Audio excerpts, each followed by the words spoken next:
Topic है वास स्थान के आधार पर जीवों के प्रकार। वास स्थान के आधार पर जीवों के प्रकार, यानी जीव कितने प्रकार के होंगे? वास स्थान के प्रकार, वास स्थान के आधार पर। वास स्थान क्या होता है? जल्दी बोले। स्थान मतलब जगह, जहाँ रहते हैं। हाँ, कौन रहते हैं? जीव। हाँ, जीव जंतु जहाँ रहते हैं वो होता है उनका वास। और वेरी गुड, आपको जैसे हमने मीनिंग बताया आप उसी स्थान उसी तरह से करोगे तो कभी नहीं भूलोगे। वास मतलब रहने की और स्थान मतलब जगह, रहने की जगह। कोई जीव या जंतु जहाँ पर रहता है वो उसका वास स्थान। अब वास स्थान के आधार पर जीवों के प्रकार, जीव जिसमें जान है वो कितने प्रकार के होते हैं? तो पहले होते हैं थलचर। थलचर, देखो थल मीन्स होता है धरती या पृथ्वी, ठीक है? धरती या पृथ्वी। और चर होता है, चर मीन्स होता है चलने फिरने वाला। तो चलेगा फिरेगा कौन? कोई जंतु ही तो होगा। कोई जंतु ही अपनी जगह से चल फिर सकता है, जीव जंतु, ठीक है? तो जो धरती पर चलते हैं, यानी अगर चलते हैं करके डेफिनेशन तो सही नहीं बन रही, तो जो धरती पर रहते हैं वो कौन से हो जाते हैं? थलचर। यानी धरती पर रहने वाले जीव, धरती पर रहने वाले जीव जंतुओं को क्या कहते हैं? थलचर, ठीक है? वो थलचर हो गए। उदाहरण, मनुष्य कहाँ रहता है? घर में रहता है, लेकिन धरती पे ही तो रहता है। तो मनुष्य। कुत्ता कहाँ रहता है? धरती पर। बिल्ली? और चीज बताओ। मुर्गी। अरे अब मुर्गी मुर्गा मत करो, ऐसे बोलोगे बकरी बकरा करोगे फिर। बकरी, गाय, गाय आदि बहुत सारे हैं। जो भी जमीन पे रहते हैं वो सब थलचर।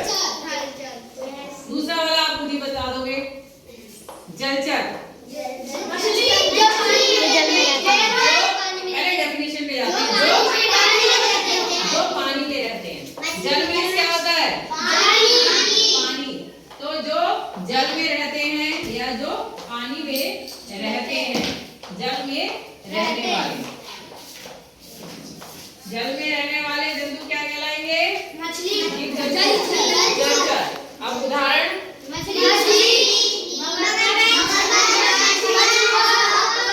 कछुए का ही अभी आपको बताएंगी मैम।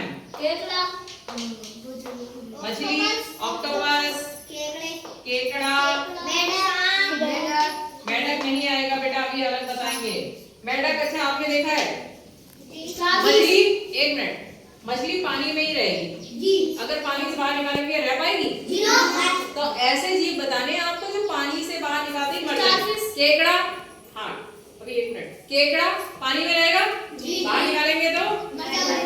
स्टारफिश, स्टारफिश को, स्टार मतलब होता है तारा और फिश मींस मछली। तो स्टारफिश को क्या कहते हैं? तारा मछली, ठीक है? ऑक्टोपस, पानी, जो पानी में ही रहे, बाहर आने पर वो मर जाएंगे। अब एक बात कहिए, आप लोगों ने कहा मेढक, मेढक पानी से बाहर आएगा। आप लोगों की क्लासों में भी दिख रहे थे अभी 1-2 दिन पहले, तो वो क्या मर जा रहे हैं? नहीं, यानी कि वो जलचर नहीं है, ठीक है? जो पानी के बाहर आके भी जीवित रह लें काफी टाइम तक के लिए, तो भी वो जलचर की कैटेगरी में नहीं आएंगे। नेक्स्ट है नभुचर। नभ मीन्स क्या होता है? आकाश, जो आकाश में उड़ते हैं, यानी कि आकाश में उड़ने वाले जीव। आकाश में उड़ने वाले जीव, उड़ने वाले जीवों को क्या कहते हैं?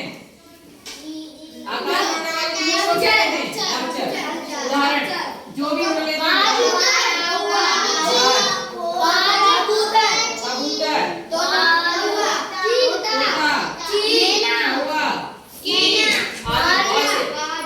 बाज, बहुत हो गए, गौरैया। तो जितने पक्षी है ना वो सब इस कैटेगरी में डाल देते हैं। नेक्स्ट एक और होता है, एक होता है उभयचर। ये ध्यान से देखिएगा, ठीक है, इसको अच्छे से समझिएगा। ये तो बहुत आसान थे। थल मतलब धरती या पृथ्वी, तो पृथ्वी पर रहने वाले जीव।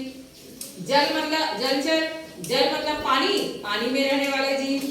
नभ मतलब होता है आकाश, आकाश में उड़ने वाले जीव। ये तो हो गए। अब आया उभयचर, ये थोड़ा सा अलग है और इसी को ध्यान देना बहुत जरूरी है। बाकी तो आप ऐसे ही पहचान जाएंगे। हाँ, यहाँ पर भी आप मीनिंग समझ लेंगे तो कभी भी आपका गलत नहीं होगा। उभय मीन्स होता है दोनों पर।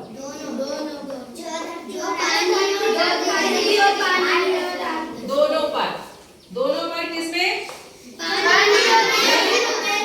और थल। उभय दो के लिए आता है, ठीक है, दोनों पर। तो जो जल और थल दोनों में रहने, जो जल और थल यानी कि पृथ्वी या धरती, जो जल और थल दोनों पर रहने, ठीक है, दोनों पर रहने वाले जीवों को।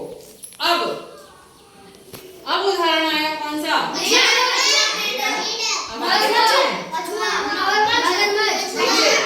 मेढक। मेढक पानी में रह सकता है? जमीन पे रह लेगा? तो दोनों जगह रह रहा है?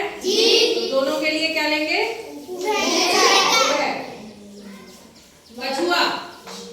क्या कछुआ पानी से निकाल के आप लेके आ गए तो वो मर जाएगा? नहीं, वो रह वैसे भी लेगा, लेकिन हाँ उसे पानी में भी रह लेगा, ठीक है। तो दोनों जगह रह लेगा, तो इसलिए वो क्या हो गया? अब देखिए, वास स्थान होता है रहने का स्थान। वास स्थान कौन सा होता है? जहाँ पर कोई जीव जंतु रहता है वो उसका वास स्थान होता है। अब वास स्थान के आधार पर अगर पूछा जाए जीव कितने प्रकार के होते हैं, तो कितने प्रकार के हो गए? कितने कितने जब पूछा जा रहा है, इट मीन्स आपसे संख्या पूछी जा रही है, ठीक है। क्वेश्चन का मतलब भी सही से समझा करिए। कई बार होता है छोटे बच्चों से पूछो आपके घर में कितने लोग हैं, तो बोलेंगे मम्मी है, पापा है, ये वो सब बोले रहते हैं। कितने बोला जा रहा है, इट मीन्स आपसे संख्या पूछी जा रही है, ठीक है। तो अब जैसे इसमें आ गया वास स्थान के आधार पर जीव कितने प्रकार के होते हैं, तो बताओ कितने प्रकार हुए? 1 2 3 4। अब पूछा जाए कौन कौन से प्रकार के होते हैं, कौन यानी कि नाम पूछे जा रहे हैं, कौन कौन से प्रकार के हो गए?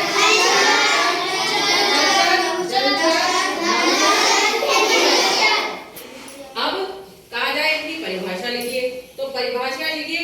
सबसे पहले हमने बता दिया कि अगर आपने अर्थ समझ लिया तो फिर आपको कभी भी रटने की जरूरत ही नहीं पड़ेगी। थल मीन्स क्या हो गया?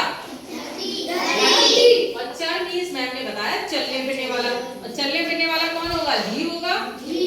तो धरती पर रहने वाले जीवों को क्या कहते हैं? उदाहरण मनुष्य, कुत्ता, बिल्ली, बकरी, गाय, भैंस, हाथी, शेर, हिरण, लोमड़ी, सब आ गए, ठीक है। नेक्स्ट आया जलचर। जल यानी पानी, जल में रहने वाले जीवों को जलचर कहते हैं, जो सिर्फ जल में ही रहे, बाहर आने पर मर जाएंगे, ठीक है। तो मछली, केकड़ा, स्टारफिश, इस तरह, ठीक है। नेक्स्ट है नभचर। नभ मीन्स होता है आकाश, आकाश में उड़ने वाले जीवों को कहते हैं नभचर। जितने भी पक्षी हैं सबको इसी कैटेगरी में डाल दीजिए।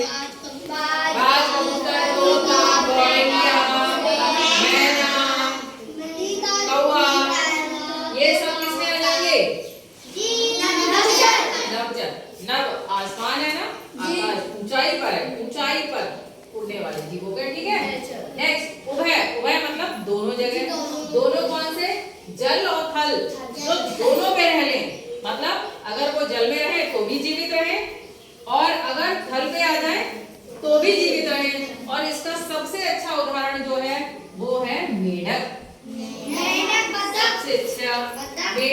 और नेक्स्ट है कछुआ। कौन सा है? कछुआ। कछुआ। ये कैसे हो गए? उभयचर। उभयचर। तो वास स्थान के आधार पर जीव कितने प्रकार के हुए? कौन कौन से? कोई सीट नहीं बोलेगी, सिर्फ वो सीट बोले।